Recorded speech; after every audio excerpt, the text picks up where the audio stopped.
राधे राधे, जय श्री कृष्णा। आप सभी को आषाढ़ मास की ढेरों शुभकामनाएं। आषाढ़ मास में सभी कथा कहानियों के साथ में तुलसी माता की कथाएं जरूर सुननी चाहिए। आषाढ़ मास में तुलसी जी को सींचने, पूजा करने, दिया बाती करने का अक्षय फल प्राप्त होता है। उस घर में कभी भी किसी चीज की कोई कमी नहीं आती जो आषाढ़ मास में तुलसी देवी की पूजा करने के साथ इन कथाओं को सुनता है। तुलसी जी की कहानी। एक गांव में दो देवरानी जिठानी रहती थी। जिठानी बड़ी ही चालाक, लालची और घमंडी स्वभाव की थी, जबकि देवरानी बड़ी ही सरल, नम्र और सबकी मदद करने वाले स्वभाव की थी। जिठानी का पति अच्छा कमाता था, घर का सारा खर्चा वही उठाता था। एक दिन जिठानी की माँ अपनी बेटी से मिलने आई तो उसने यह देख लिया तो माँ ने अपनी बेटी के कान भर दिए और बोली कि बेटी, तेरा पति अकेला कमाता है, तेरा देवर तो कमाता ही नहीं है। कल को तेरे बच्चे बड़े होंगे, घर परिवार बढ़ेगा, इस तरह तो तू धन ही इकट्ठा नहीं कर पाएगी। तो जिठानी ने अपनी माँ से कहा कि माँ, अब तुम ही बताओ मैं क्या करूँ। तो माँ ने कहा कि बेटी, जैसा मैं कहती हूँ तू वैसा ही करना। उसके कुछ समय के बाद जिठानी की माँ चली गई। दूसरे दिन जिठानी अपने सास ससुर से बोली कि माँ, बाबूजी, मैं अलग रहना चाहती हूँ। मेरे पति अकेले कमाते हैं, देवर जी तो कमाते ही नहीं हैं। इस घर का खर्चा मेरे पति अकेले क्यों उठाए? इसलिए मैं अब अपने पति और दोनों बच्चों के साथ अलग रहना चाहती हूँ। सास ससुर ने अपनी बड़ी बहू को बहुत समझाया, लेकिन वह नहीं मानी। आए दिन लड़ाई झगड़े बढ़ने लगे। रोज रोज के क्लेश से तंग आकर सास ससुर ने उसे अलग कर दिया। तब एक दिन घर, जमीन जायदाद और मवेशियों का बंटवारा हो गया। जिठानी ने पक्का घर, उपजाऊ जमीन और दूध देने वाली गाय खुद रख ली। गहने घाटे सारे खुद रख लिए और देवरानी को टूटी फूटी झोपड़ी, बंजर जमीन और जो गाय दूध नहीं देती थी, बीमार थी, वह गाय देवरानी को दे दी। साथ ही सास ससुर और कुंवारी ननद की जिम्मेदारी भी देवर देवरानी को दे दी। इस तरह जिठानी ने घर परिवार का बंटवारा कर लिया। घर के सभी अच्छे सामान, नए चांदी के बर्तन उसने खुद रख लिए और पुरानी टूटी फूटी खाट, टेबल, कुर्सी देवर देवरानी को दे दी। जब घर के सारे सामान का बंटवारा हो गया तो देवरानी जिठानी से बोली कि भाभी जी, आपने घर, जमीन, मवेशियों का और गहने गांठों का जो भी बंटवारा किया वह सब मुझे मंजूर है, लेकिन भाभी जी, वो तुलसी का पौधा जो आपके आंगन में रह गया है वो मुझे वापस दे दीजिए, या फिर आप मुझे रोज आपके आंगन में आकर तुलसी पूजा करने की अनुमति दे दीजिए। यह सुनते ही जेठानी झल्ला गई और बोली कि अरे, मुझे भी इतना समय कहाँ है जो मैं पेड़ पौधों की पूजा करती फिरूं। फिर जेठानी ने गुस्से में तुलसी के पौधे को जड़ से उखाड़ कर देवरानी को दे दी और बोली कि ले, तू ही ले जा, तू ही पेड़ पौधों की पूजा करती फिर।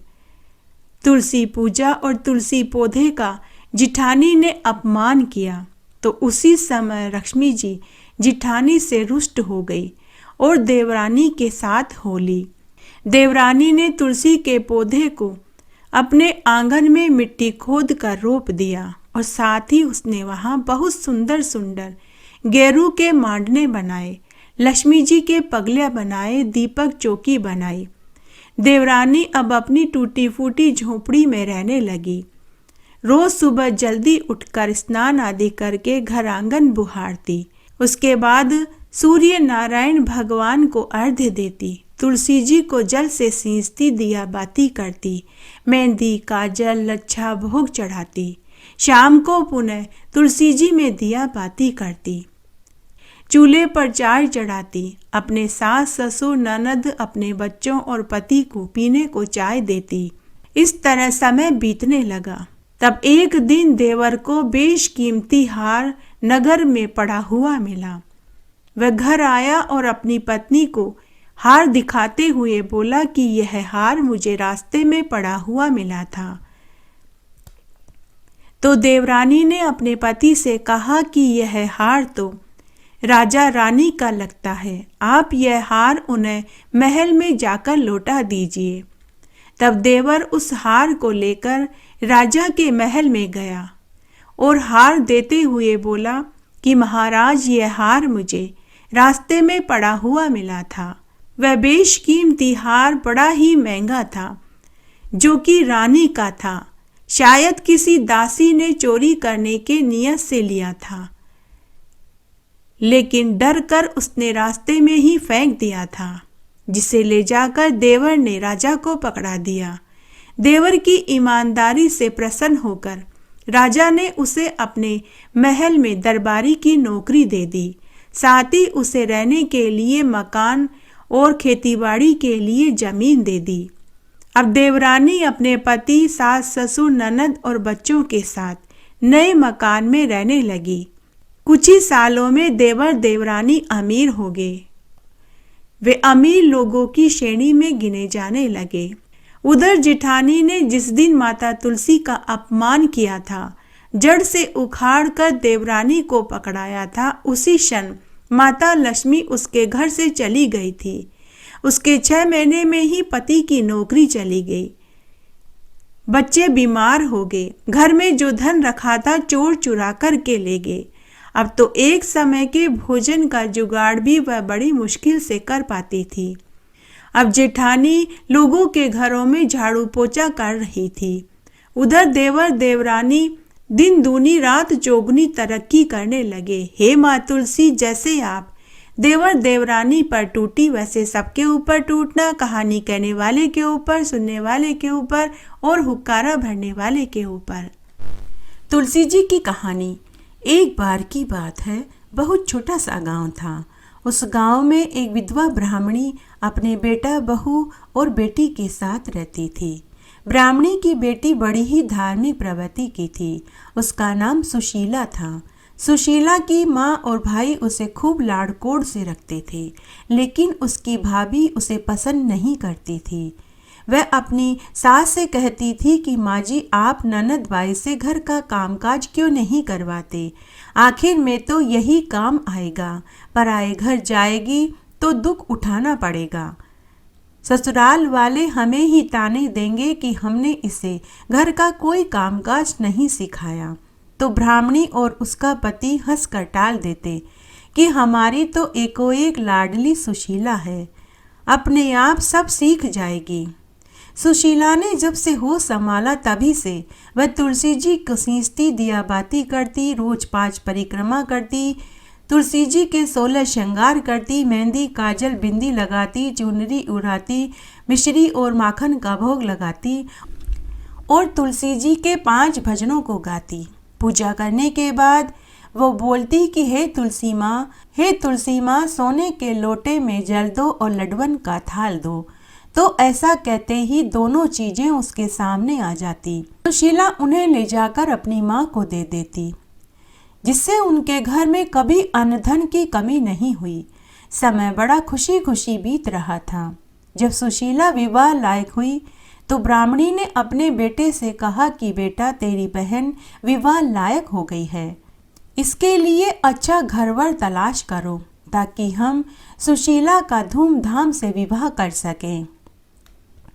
तभी सुशीला की भाभी बीच में ही बोली कि माँ जी, मेरे तो एको एक लाडली ननद है, इसके लिए तो घर वर मैं ही ढूंढूंगी। मेरी कौन सी 2-4 नंदे हैं, अपनी ननद के नेक 4 तो मैं ही करूंगी, मैं ही बन्नियाँ गाऊंगी। तब पति और सास ने कहा कि जैसा तुम ठीक समझो वैसा करो। तब भाभी अपने मन ही मन सोचने लगी कि अब आया ऊंट पहाड़ के नीचे, अब मैं अपनी मन की निकाल लूंगी। बरसों से वह अपनी ननद से खार खाए बैठी थी, तो उसने मन ही मन सोचा कि इसके लिए ऐसा गरीब घरवर ढूंढूंगी ताकि मेरी सास और मेरे पति को सबक मिल सके। तब भाभी ने एक गरीब से गरीब घर में सुशीला का रिश्ता तय कर दिया।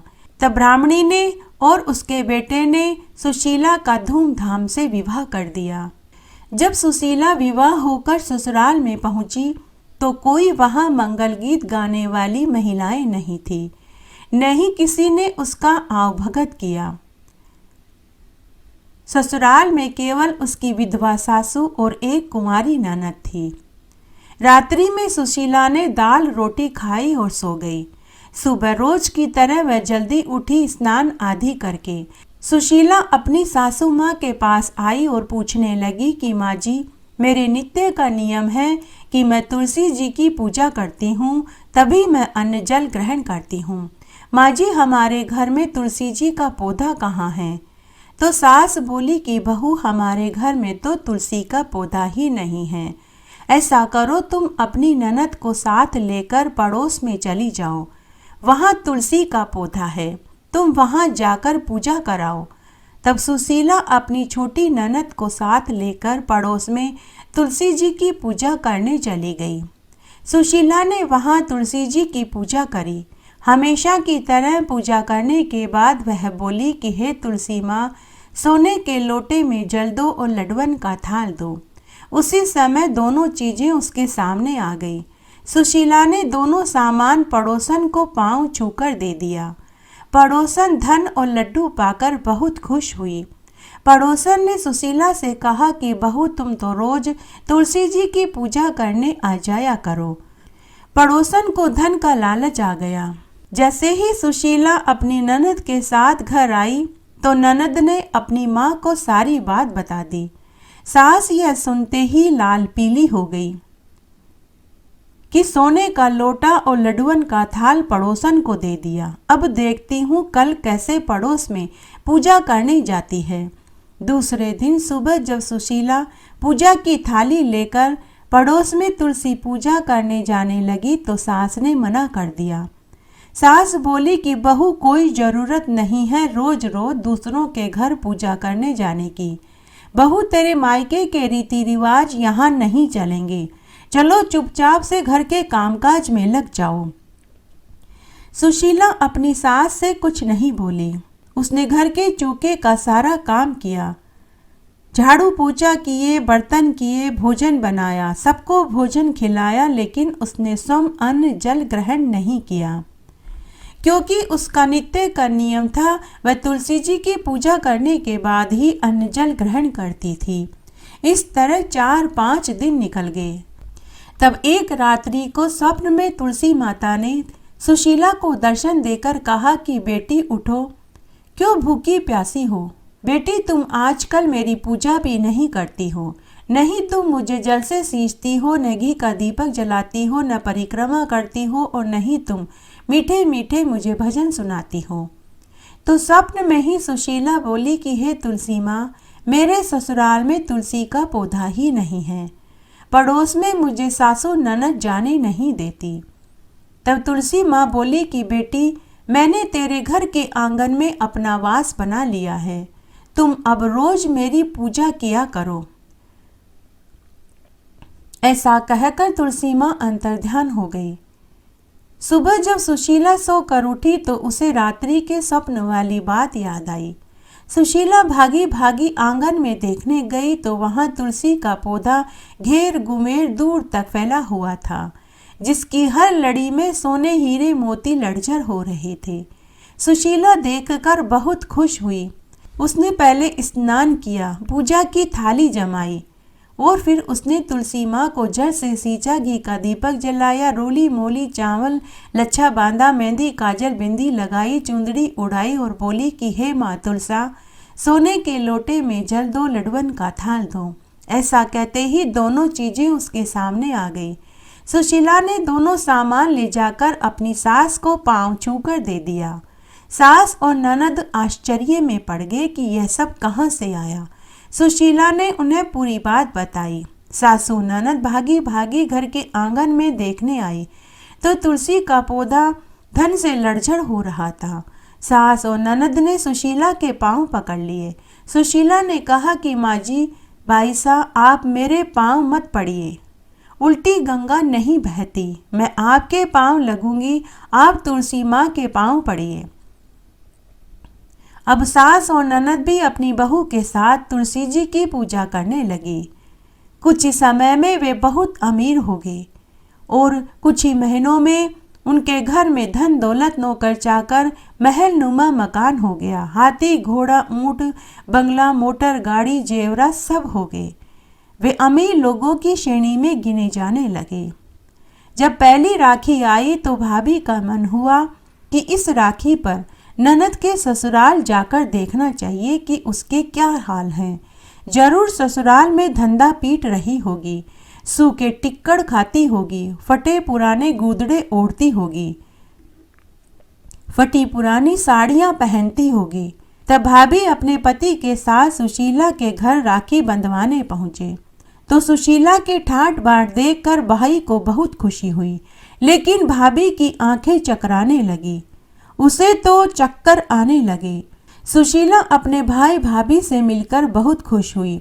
हे तुलसी माता, जैसे आपने सुशीला की पग पग पर मदद करी वैसी सबकी करना। कहानी कहने वाले की, सुनने वाले की और हुक्कारा भरने वाले की। तुलसी जी की कहानी। एक नगर में एक सेठ सेठानी रहते थे। उनके 4 बेटा बहू थे। 3 के तो बच्चे थे, लेकिन चौथी बहू को शादी के 5 साल बाद भी संतान सुख नहीं मिला। तो तीनों जिठानियां अपनी देवरानी को ताने देने लगी कि तू तो बांझ है, तेरे तो बच्चे ही नहीं हुए, तू सुबह सुबह अपना मुंह हमें मत दिखाया कर। जिस दिन हम तेरा मुंह देख लेते हैं हमारा तो दिन ही खराब जाता है। लेकिन देवरानी उन्हें कुछ नहीं कहती, हंसकर टाल देती, कभी चुपचाप कमरे में बैठकर रोने लगती। चौथी बहू का नाम ममता था। वह बड़ी ही धार्मिक प्रवृत्ति की थी।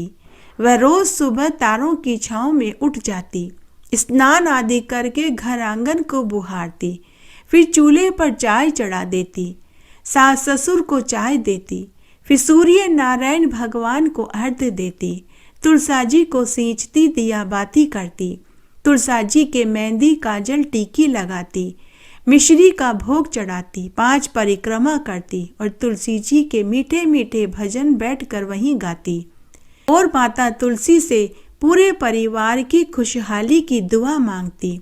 फिर चूल्हे पर चाय चढ़ाती, पूरे परिवार को चाय पिलाती, सास ससुर को बिस्तर पर ही चाय पकड़ाती, तीनों जिठानियों के बच्चों को दूध चाय और नाश्ता बनाकर के खिलाती, उन्हें नहला धुलाकर स्कूल के लिए तैयार करती, उनके टिफिन बनाकर के देती। ममता बड़ी ही मेहनती थी। कामकाज में उसने कभी आलस्य नहीं किया। एक दिन सर्दी में जिठानी के बच्चे की तबीयत खराब हो गई तो ममता ने तुलसी का पत्ता मसलकर जिठानी के बच्चे के मुंह में दिया और बोली कि बेटा, तुलसी के पत्ते को दांत से मत चबाना, जीभ पर रखकर और उसका रस पीना, तुम बहुत जल्दी ठीक हो जाओगे। जब जिठानी को पता चला तो वह देवरानी पर लाल पीली होते हुए बोली कि कोई तुलसी के पत्तों को खाने से ठीक हुआ है? मैं अपने बच्चे को बड़े से बड़े डॉक्टर को दिखाऊंगी। तेरे कोई औलाद नहीं, तुझे क्या मालूम बच्चे का दुख दर्द क्या होता है। जिठानी ने उसी समय अपने पति को भेजकर डॉक्टर को घर बुलवाया। डॉक्टर ने बच्चे को देखा तो डॉक्टर ने कहा कि बच्चा तो एकदम तंदुरुस्त है, इसे तो कुछ नहीं हुआ। यह सुनकर जेठानी शर्मिंदा हो गई। उसके कुछ दिनों के बाद एक दिन जेठ जी को बहुत तेज खांसी चल रही थी। घर पर कोई नहीं था, सभी शादी समारोह में जीमने गए हुए थे। तो देवरानी ने तुलसी के पत्तों का पानी उबालकर काढ़ा बनाया और अपने जेठ को पीने के लिए दिया। जब जेठ ने तुलसी के काढ़े को पिया तो उसे भी आराम मिल गया, वह भी ठीक हो गया। 2 दिन बाद जब घर के सभी सदस्य घर आए तो उन्हें पता चला कि जेठ जी की पीछे से तबीयत खराब हुई थी और ममता ने तुलसी का काढ़ा बनाकर के पिलाया था, जिससे उनकी तबीयत ठीक हो गई। अब तो सभी ममता को पसंद करने लगे। सभी जिठानियां जो पहले ममता को बांझ कहकर चिढ़ाती थी, वे सब उसे पसंद करने लगी। अब ममता पूरे परिवार की चहेती बन गई थी। अब परिवार में किसी को भी कुछ भी होता तो सब ममता से उसका उपचार कराने लगे। धीरे धीरे ममता के घरेलू नुस्खों की ख्याति पूरे नगर में फैल गई। अब पूरे नगरवासी ममता के पास आने लगे। पता नहीं किसकी दुआओं का असर हुआ कि एक दिन ममता को भी गर्भ ठहर गया और 10वें महीने में उसे 2 जुड़वा पुत्र पैदा हुए। पूरे घर में ही नहीं, पूरे नगर में खुशियां मनाई गई। पूरे नगरवासी ममता और उसके परिवार को बधाई देने आने लगे। अब हर कोई ममता की तरह तुलसी जी को पूजने लगा। तब एक बार की बात है, नगर के राजा के इकलौते पुत्र को एक अज्ञात बीमारी ने घेर लिया।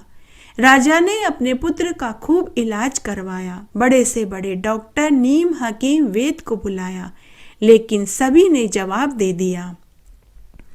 राजा, रानी, मंत्री सभी उदास बैठे हुए थे।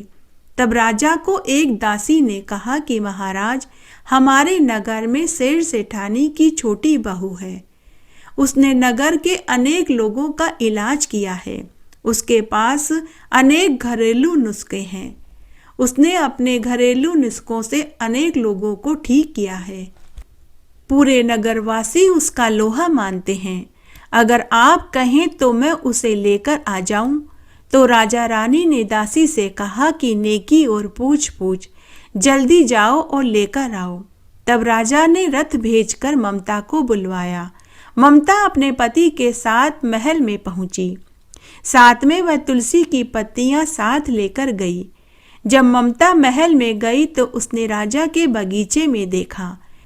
बगीचे में सब तरह के पेड़ थे, सभी तरह के फूल और फल भी थे, सभी तरह की सब्जियां भी उगी हुई थी, लेकिन तुलसी का एक भी पौधा नहीं था। उसके बाद ममता ने राजकुंवर को देखा। फिर ममता ने तुलसी के पत्तों का काढ़ा बनाया और राजकुंवर को पिलाया। उसके बाद ममता रानी माँ से बोली कि हे रानी माँ, आप थोड़ी थोड़ी देर में तुलसी का काढ़ा बच्चे को पिलाते रहना। यह 3 दिन में बिल्कुल स्वस्थ हो जाएगा। उसके बाद राजा रानी ममता से पूछने लगे कि तुम फीस में क्या लोगी। तो ममता राजा रानी से बोली कि महाराज, जब राजकुंवर बिल्कुल ठीक हो जाएंगे तो मैं अपनी फीस आपको बताऊंगी। इस तरह 3 दिन तक ममता रोज महल में तुलसी का काढ़ा लेकर आती और राजकुंवर को पिलाती। तीसरे दिन राजकुंवर बिल्कुल स्वस्थ हो गया। राजा रानी ने ममता से कहा कि बेटी बताओ, हम तुम्हें क्या दें? सोना, चांदी, हीरा, मोती दे दें, 500 गांव तुम्हारे नाम कर दें, जमीन जायदाद दे दें, तुम बताओ तुम्हें क्या चाहिए? तब ममता राजा रानी से बोली कि हे महाराज, मुझे कुछ नहीं चाहिए। अगर आप देना ही चाहते हैं तो यह दीजिए कि आप अपने महल के आंगन में, बगीचे में, मंदिर में तुलसी का पौधा लगाइए। रोज दिया बाती करिए, रोज तुलसी जी को सींचिए, दिया बाती करिए और भोग लगाइए। और साथ ही पूरी नगरी में यह ढिंडोरा पिटवा दीजिए कि हर घर के आंगन में तुलसी का पौधा होना चाहिए। सब लोग तुलसी जी को सींचे, दिया बाती करें। उसके बाद राजा रानी ने ममता को 500 स्वर्ण मुद्राएं उपहार में दी। साथ ही बहुत सुंदर मकान रहने को दिया। साथ ही राजा रानी ने पूरी नगरी में यह ढिंडोरा पिटवा दिया कि सभी के आंगन में तुलसी का पौधा होना चाहिए और सभी सुबह शाम तुलसी जी में दिया बाती करें, तुलसी जी को पूजें। हे तुलसी माता, जैसे आप ममता को उसके तुलसी पूजन का फल दिया, वैसे सबको देना। कहानी कहने वाले को, सुनने वाले को और हुक्कारा भरने वाले को। तुलसी जी की कहानी। एक बार की बात है, एक गांव में एक ब्राह्मण दंपति रहते थे। उनकी शादी को अनेक बरस हो गए, लेकिन उन्हें औलाद सुख की प्राप्ति नहीं हुई। ब्राह्मण रोज गांव में भिक्षा मांगने जाता था, तो कभी यजमान खुद ब्राह्मण के घर सीधा रखने आते थे, जिसमें आटा, दाल, तेल, घी, गुड़, चीनी होता था। ब्राह्मण दंपति का यही आजीविका का साधन था। एक दिन ब्राह्मण जब शाम को भिक्षा मांगकर घर लौट रहा था तो रास्ते में उसे 8 साल की एक कन्या दिखाई दी। वह कन्या ब्राह्मण के पास आई और बोली कि बाबा बाबा, मैं आपके साथ आपके घर चलूं। ब्राह्मण ने पीछे मुड़कर देखा तो उसे कोई दिखाई नहीं दिया। थोड़ी देर बाद जब वह वापस घर की ओर चलने लगा तो फिर से कन्या बोली कि बाबा बाबा, क्या मैं आपके साथ आपके घर चलूं? बाबा, मैं आपकी बेटी हूँ, क्या मैं आपके साथ आपके घर चलूं? तो ब्राह्मण ने देखा एक बहुत सुंदर 8 साल की कन्या खड़ी थी। ब्राह्मण ने कहा कि बेटी, तुम कौन हो? तुम्हारे माता पिता भाई कहाँ हैं? तो वह कन्या बोली कि बाबा, मेरा तो कोई भाई नहीं। ब्राह्मण ने देखा आसपास क्या दूर तक कोई दिखाई नहीं दिया, अंधेरा होने वाला था। तो ब्राह्मण ने मन ही मन सोचा कि रात होने वाली है, ऐसे समय में इस कन्या को यहाँ छोड़ना ठीक नहीं होगा। ब्राह्मण ने कन्या को कंधे पर बैठाया और उसे घर ले आया। घर आकर उसने अपनी पत्नी को पूरी बात बताई तो ब्राह्मणी बोली कि मेरे कोई औलाद नहीं, भगवान ने ही इसे मेरे लिए भेजा है। ब्राह्मणी तुलसी माता की परम भक्त थी। उसने कन्या का नाम तुलसी रख दिया। अब ब्राह्मण दंपति तुलसी के साथ सुखमय जीवन जीने लगे। जब से तुलसी घर में आई, उनके घर में अन्न धन के भंडार भर गए। समय पंख लगा कर के उड़ने लगा। जब तुलसी विवाह लायक हुई तो ब्राह्मण दंपति को अपनी बेटी तुलसी के विवाह की चिंता सताने लगी। तो तुलसी ब्राह्मण दंपति से बोली कि माँ बाबा, आप मेरे विवाह की चिंता मत करो, मुझे तो कृष्ण भगवान ब्याने आएंगे, आप तो मेरे ब्याह की तैयारियां करो। उसके बाद कार्तिक सुदी पूर्णिमा को भगवान शालिग्राम का तुलसी से विवाह हो गया। जब तुलसी विदा होकर जाने लगी तो ब्राह्मण दंपति रोने लगे। तो तुलसी बोली कि माँ बाबा, आप दुखी मत होइए, मैं हमेशा तुलसी पौधे के रूप में आपके आंगन में रहूंगी और आपका घर हमेशा इसी तरह अन्न धन के भंडार से भरा रहेगा। हे माँ तुलसी, जैसे आप ब्राह्मण दंपति के ऊपर टूटी, वैसे सबके ऊपर टूटना, कहानी कहने वाले के ऊपर, सुनने वाले के ऊपर और हुकारा भरने वाले के ऊपर। माता तुलसी से जुड़ी एक कथा बहुत प्रचलित है। श्रीमद् देवी भागवत पुराण में इनके अवतरण की दिव्य लीला कथा बताई गई है। एक बार भगवान महादेव ने अपने तेज पुंज को समुद्र में फेंक दिया था। उससे एक महातेजस्वी बालक ने जन्म लिया। यह बालक आगे चलकर जलंधर के नाम से पराक्रमी दैत्य राजा बना। इनकी राजधानी का नाम जलंधरी नगरी था। दैत्यराज कालनेमी की कन्या वृंदा का विवाह जलंधर से हुआ। जलंधर महाराक्षस था। अपनी सत्ता के मद में चूर उसने माता लक्ष्मी को पाने की कामना से युद्ध किया, परंतु समुद्र से ही उत्पन्न होने के कारण माता लक्ष्मी ने उसे अपना भाई स्वीकार कर लिया। वहां से पराजित होकर वह देवी पार्वती जी को पाने की लालसा से कैलाश पर्वत पर पहुंच गया। भगवान देवादिदेव महादेव का ही रूप धरकर माता पार्वती के समीप जलंधर पहुंच गया, परंतु माता पार्वती जी ने अपने योग बल से उसे तुरंत पहचान लिया तथा माता पार्वती जी वहां से अंतर्ध्यान हो गई। देवी पार्वती जी ने क्रोधित होकर सारा वृतांत भगवान विष्णु को सुनाया। जलंधर की पत्नी वृंदा अत्यंत ही पतिव्रता स्त्री थी। उसी के पतिव्रत धर्म की शक्ति से जलंधर न तो मारा जा सकता था और न ही पराजित हो सकता था। इसीलिए जलंधर का नाश करने के लिए वृंदा के पतिव्रत धर्म को भंग करना बहुत जरूरी हो गया था। इसी कारण भगवान विष्णु ने एक ऋषि का वेश धारण करके वन में पहुंचे, जहां वृंदा अकेली भ्रमण कर रही थी। भगवान के साथ 2 मायावी राक्षस भी थे, जिन्हें देखकर वृंदा भयभीत हो गई। ऋषि ने वृंदा के सामने पल में दोनों को भस्म कर दिया। उनकी शक्ति को देखकर वृंदा ने कैलाश पर्वत पर महादेव जी के साथ युद्ध कर रहे अपने पति जलंधर के बारे में पूछा। ऋषि ने अपनी मायाजाल से 2 वानर प्रकट किए। एक वानर के हाथ में जलंधर का सिर था तो दूसरे वानर के हाथ में जलंधर का धड़ था। अपने पति की ऐसी दशा देखकर वृंदा मूर्छित होकर पृथ्वी पर गिर पड़ी। होश आने पर वृंदा ने ऋषि रूपी भगवान से विनती करी कि मेरे पति को जीवित कर दो। भगवान ने अपनी माया से पुनः जलंधर का सिर धड़ से जोड़ दिया, परंतु स्वयं भी उसी के शरीर में प्रवेश कर गए। वृंदा को इस छल का जरा भी आभास नहीं हुआ। जलंधर बने भगवान के साथ वृंदा पतिव्रता का व्यवहार करने लगी, जिससे उसका सतीत्व भंग हो गया। ऐसा होते ही वृंदा का पति जलंधर भगवान महादेव के साथ युद्ध में मारा गया। इस सारी लीला का जब वृंदा को पता चला तो उसने क्रोधित होकर भगवान विष्णु को शिला होने का शाप दे दिया और स्वयं सती हो गई। जहाँ वृंदा भस्म हुई वहाँ तुलसी का पौधा उगाया। भगवान विष्णु ने वृंदा से कहा कि हे वृंदा, तुम अपने सतीत्व के कारण मुझे लक्ष्मी से भी अधिक प्रिय हो गई हो। अब तुम तुलसी के रूप में सदा मेरे साथ रहोगी। जो मनुष्य मेरे शालिग्राम रूप के साथ तुलसी का विवाह कराएंगे वे इस लोक में समस्त सुख और परलोक में यश प्राप्त करेंगे। जिस घर में तुलसी का पौधा होगा वहां कभी यम के दूत नहीं जा पाएंगे। गंगा व नर्मदा के जल में स्नान और तुलसी का पूजन बराबर माना जाएगा।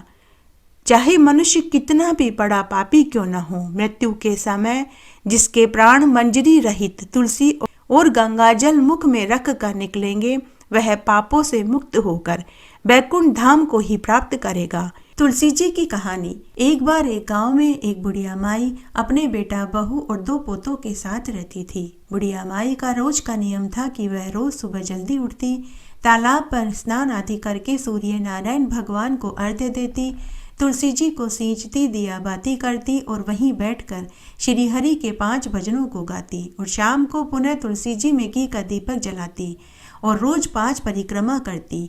यह उसका रोज नित्य का नियम था। एक दिन जब वह गांव में अपनी उम्र की औरतों के साथ बैठी हुई थी तो वहां कुछ औरतों ने एकादशी के दिन द्वारिकाधीश मंदिर दर्शन करने का कार्यक्रम बनाया। तब गांव की औरतों ने सुखिया बुढ़िया माई से पूछा कि अरे बहन, अगर तू भी चलना चाहती है तो अपने बेटा बहू से पूछ लेना। बुढ़िया माई ने हामी भर दी। बुढ़िया माई का मन भी श्री हरि के दर्शनों को करने का हो रहा था, लेकिन वह मन ही मन सोचने लगी कि मेरे पीछे से तुलसी के पौधे की कौन देखरेख करेगा, कौन जल से सींचेगा, कौन दिया बाती करेगा और कौन सुबह शाम भोग लगाएगा। उसके बाद बुढ़िया माई घर आ गई और घर आकर खुद के कमरे में उदास होकर बैठ गई। शाम को बुढ़िया का बेटा उसके लिए भोजन की थाली लेकर आया। अपनी माँ को उदास देखा तो बेटे ने अपनी माँ से उदासी का कारण पूछा। माँ ने कहा कि बेटा, गांव की औरतें द्वारिकाधीश मंदिर दर्शन करने के लिए जा रही है। मेरा भी बहुत मन है, लेकिन कैसे जाऊं? पीछे से मेरी तुलसी जी की सेवा पूजा कौन करेगा? बेटे ने कहा कि माँ, तुम चिंता मत करो। अगर तुम्हारा मन द्वारिकाधीश मंदिर दर्शन करने के जाने का हो रहा है तो तुम जरूर जाओ। तुम्हारी तुलसी जी की पूजा तुम्हारी बहू कर देगी। तब बुढ़िया ने अपने बेटे से कहा कि बेटा, एक बार बहू से पूछ लेता। तो बेटे ने कहा कि माँ, पूछना क्या है? मैंने कहा ना कि वो कर देगी, वो मना नहीं करेगी। आप भोजन खा लो और सो जाओ, मैं आपका सारा इंतजाम कर दूंगा। मैं आपके जाने का पूरा इंतजाम कर दूंगा।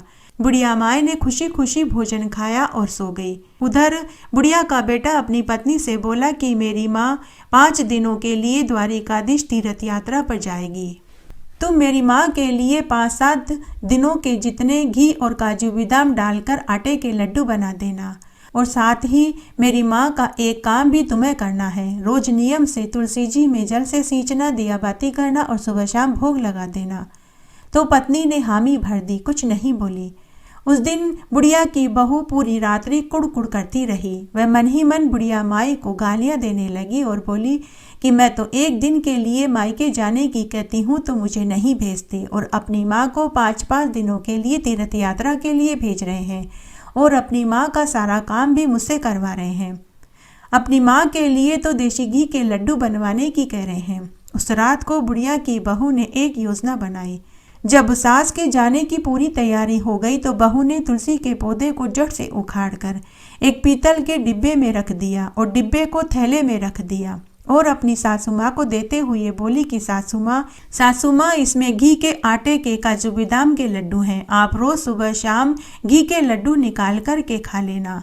यह सुनकर सासू को बहुत खुशी हुई। सासू माँ ने अपनी बहू को ढेरों आशीर्वाद दिए और बोली कि अखंड सौभाग्यवती रहो। फिर बुढ़िया माई ने अपने पोते पोतियों को गले से लगाया और उन्हें भी ढेरों आशीर्वाद दिए।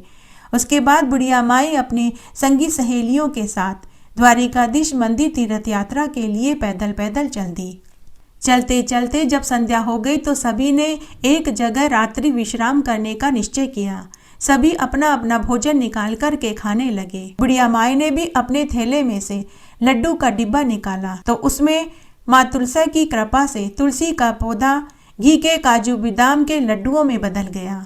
बुढ़िया माई ने अपने लड्डुओं में से आधा आधा लड्डू सभी को दिया। सभी ने बुढ़िया की बहू की खूब तारीफ करी और बोली कि अरे बहन, तेरी बहू तेरा कितना ख्याल रखती है, तेरे लिए काजू बादाम घी के लड्डू बना कर के दिए हैं।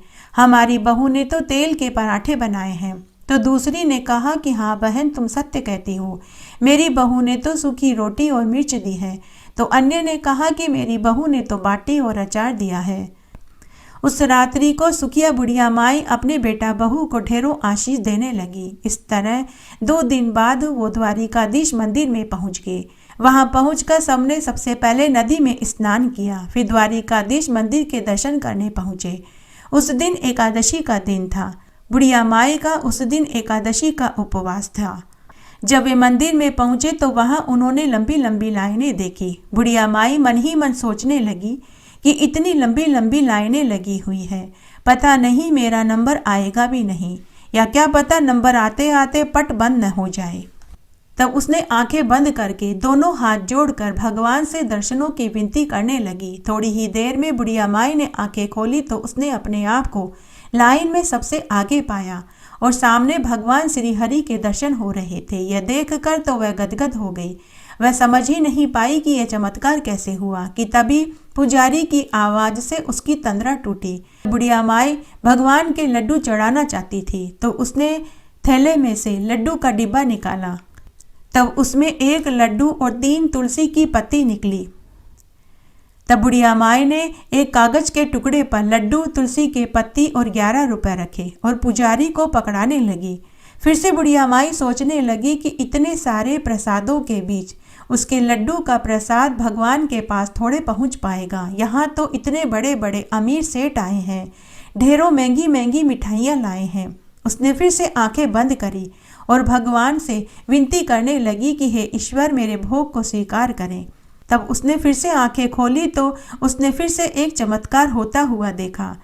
भगवान श्री हरि के हाथ में उसी का लड्डू और तुलसी दल रखा हुआ था। वह तो पागल जैसी हो गई। खुशी के मारे वह जोर जोर से श्रीमन नारायण नारायण हरि हरि, जय जय नारायण नारायण हरि हरि करने लगी।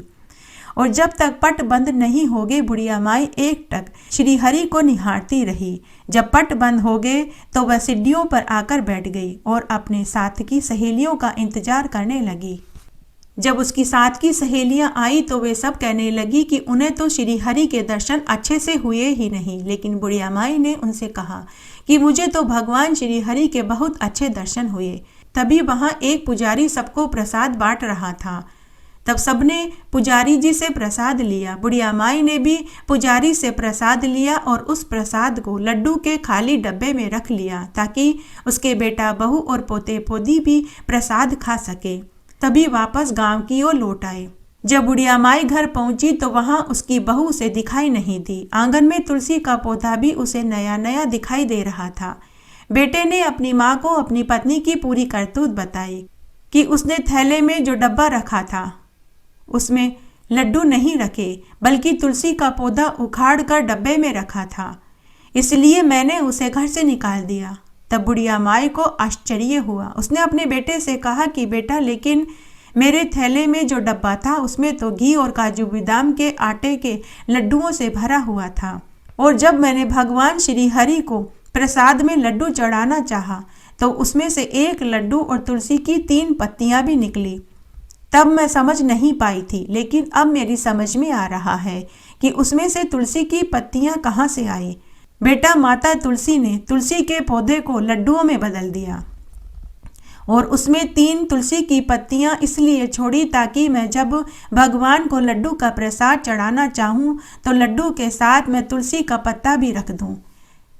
जब मैंने एक लड्डू और तुलसी की 3 पत्तियां और 11 रुपए भगवान हरि को चढ़ाने लगी तो मेरा प्रसाद भगवान के हाथों में कैसे पहुंच गया, यह मुझे अब समझ में आ रहा है। बेटा, मुझे एक नहीं कई चमत्कार देखने को मिले।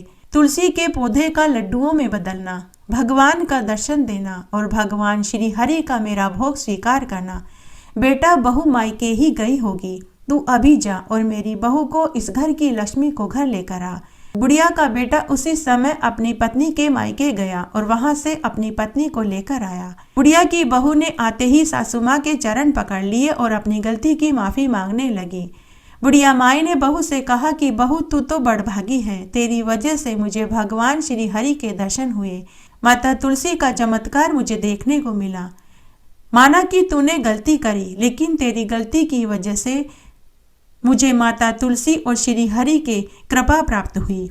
बुढ़िया ने बहू से कहा कि बेटा, मैंने तो तुझे माफ़ कर दिया, लेकिन अगर तुझे माफ़ी ही मांगनी है तो विष्णु भगवान और माता तुलसी से मांगनी होगी। उसके लिए तो तुझे रोज विष्णु भगवान की पूजा करनी होगी और तुलसी के पौधे को जल से सींचना होगा और घी का दीपक जलाना होगा। अब बहू को भी तुलसी की महिमा समझ में आ चुकी थी कि तभी बुढ़िया के दोनों पोते भी आ गए। आते ही वे अपनी दादी से बोले कि दादी दादी, आप तीर्थ यात्रा से हमारे लिए क्या लेकर के आई। बुढ़िया ने कहा कि मैं तुम्हारे लिए वहां से प्रसाद लाई हूँ। जैसे ही बुढ़िया ने थैले में से डिब्बा निकाला तो वह थैला सोने चांदी के सिक्कों से भरा हुआ था। यह देखकर बुढ़िया के आश्चर्य का ठिकाना नहीं रहा।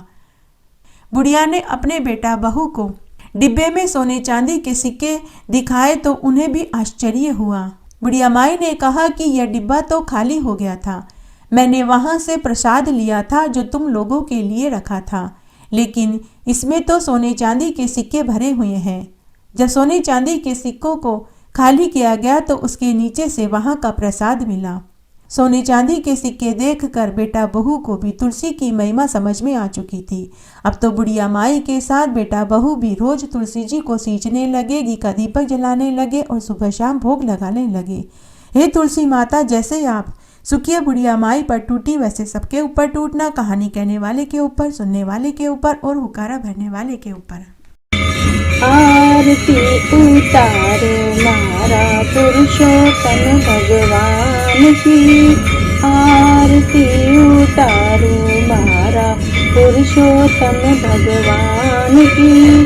ठाकुर जी की सेवा में राम नाम बोलती, ठाकुर जी की सेवा में राम नाम बोलती। गाय की सेवा में मारे गोबर पानी डाला में, आरती उतारो मारा पुरुषोत्तम भगवान की, आरती उतारो मारा पुरुषोत्तम भगवान की। ठाकुर जी की सेवा में गंगा जल जारी में, ठाकुर जी की सेवा में गंगा जल जारी में।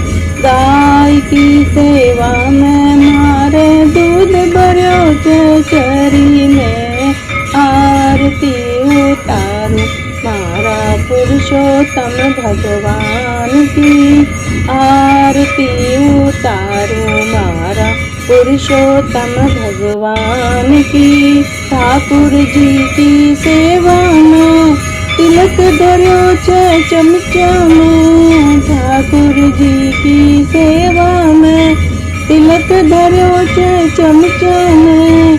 गाय की सेवा में मारे घी धरो गड़ला में, आरती उतारो मारा पुरुषोत्तम भगवान की, आरती उतारूं मारा पुरुषोत्तम भगवान की। ठाकुर जी की सेवा में माखन मिश्री तो न मैं, ठाकुर जी की सेवा में माखन मिश्री दोना में।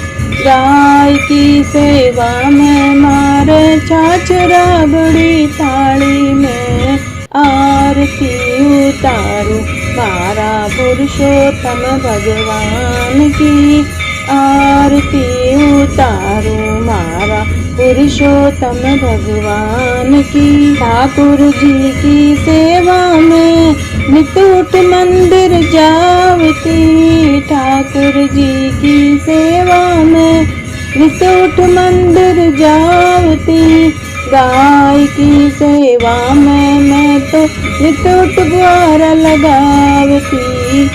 आरती उतारूं मारा पुरुषोत्तम भगवान की। ठाकुर जी की सेवा में सखियाँ खड़ी छह मंदिर में। ठाकुर जी की सेवा में सखियाँ खड़ी छह मंदिर में।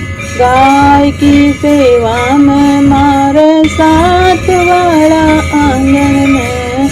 आरती उतारूं मारा पुरुषोत्तम भगवान की। आरती उतारूं मारा पुरुषोत्तम भगवान की।